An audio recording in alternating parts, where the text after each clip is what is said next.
Last time I talked about a few questions. I'll just recapitulate them to give us a background quickly.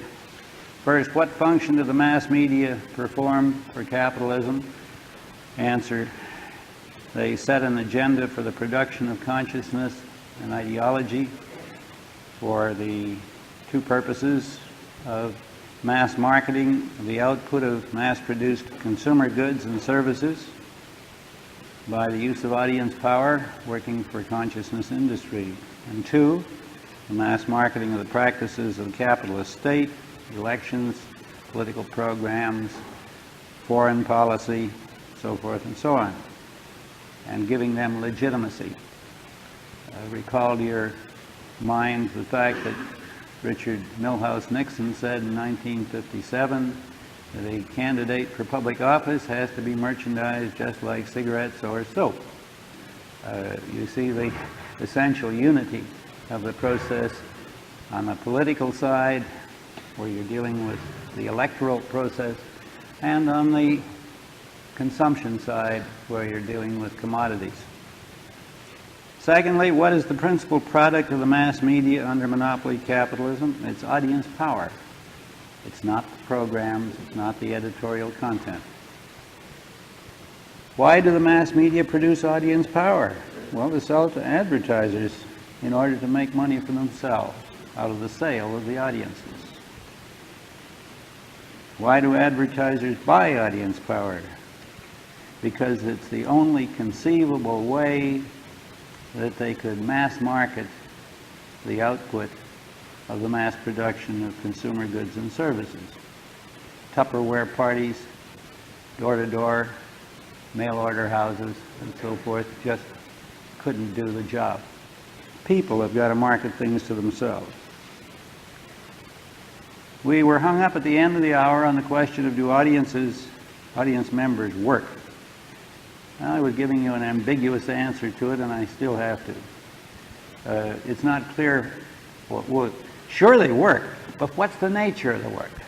How does it relate to their child-rearing problems and practices? How does it relate to their mating activity, their sex activity? How does it relate to the production of their energy so that they can work tomorrow and work next week?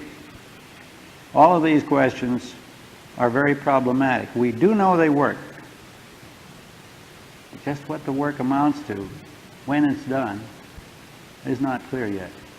We do know that the payoff comes when you go to the retail outlet and you've got either a short list or a long list of things to buy, or you've got a mental set which permits you to act as consciousness industry prefers you act, without a list, and merely as a suggestible person who buys on impulse. But in that case, the length of your list is more or less limited by the thickness of your pocketbook, or the depth of your bank account, or whether or not you can borrow any more money from the credit union or the good old ABCO.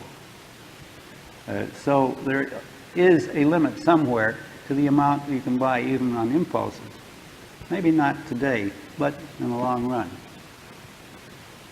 So how do things get selected? Well, if it's impulsively on impulse buying, of course, obviously it's a non-rational process. If it's ostensibly a rational process, then I suggested that at this stage of the work, it is a matter of acting rationally to limit the number of decisions you have to make. So you put down, I want Palmolive soap or whatever. You don't say, I'm going to compare all the brands of soap for quality and price per unit and decide which one is the best buy.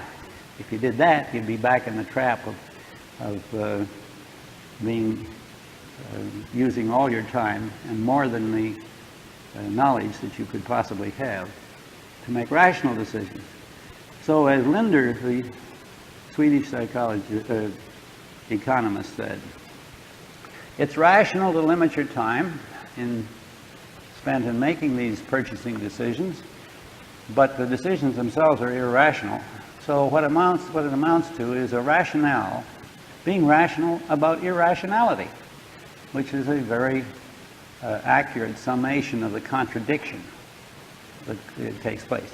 I wanted to emphasize some of the historical, structural characteristics of the development of the motion picture industry, because we find ourselves on the receiving end of a very dependent relationship with the United States in the case of the motion picture industry.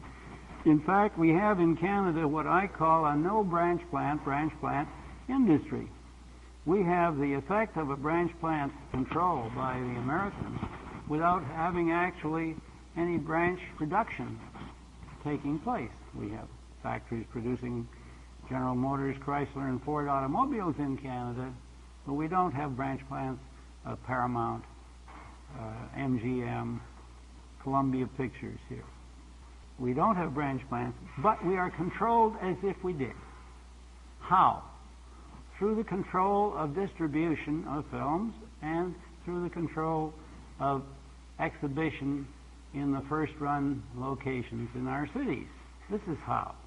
This is what happened in the case of the motion pictures. The films got longer, first one-reelers, first even shorter than that, and then one-reelers, two-reelers, stringing together until they got to feature-length films, which were pioneered in the First World War period. And the name D.W. Griffith and the films Birth of a Nation, Intolerance, are associated with these pioneering efforts for films which took a couple of hours to 3 hours to watch. I mean, they were full-length feature films. Okay, when you got to that stage of production, you were getting into fairly big budget production.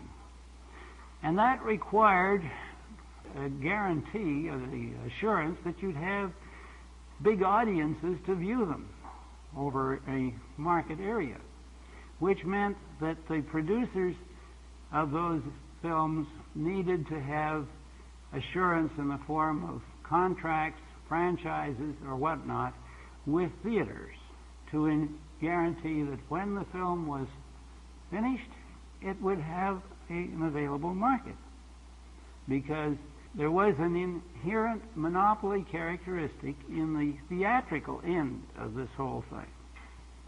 And the competition for downtown sites created the competition for theaters, which became larger and larger, more elaborate.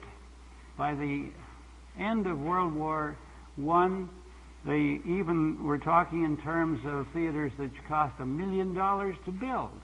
In fact, Sid Grauman in Los Angeles built a theater which was called the Grauman $1 Million Theater. It was on Broadway. And it was, I think it still has that subtitle painted on the side of the building. These theaters escalated the entertainment environment considerably. Carpets on the floors, specially constructed seats with upholstery, sloping floors, chandeliers, water fountains, toilets in the foyer. All kinds of special attractions were added, which had never existed before. And the proscenium and the stage was dressed up with a lot of gilt paint, and orchestras added to the pit to take the place of the piano, to give it more oomph, more attraction. Pipe organs, which even came up from the basement and suddenly appeared at the level of the stage, were installed in these theaters. All of this added greatly to the investment required and justified increasing the price.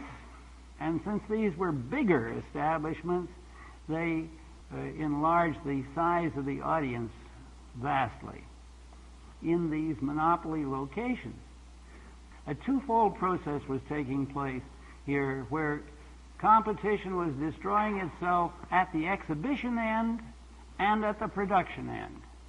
And at both ends, there was an attempt to control the other end. The individual film producers all needed to have assured markets, which meant they needed to have theaters ready to take their films. So they were always in the position of driving to establish ownership control or franchise control of chains of theaters from the producing end. Per contra, businessmen who built theaters needed a product to show to the customers, and they wanted to get the most profitable product to show to the customers.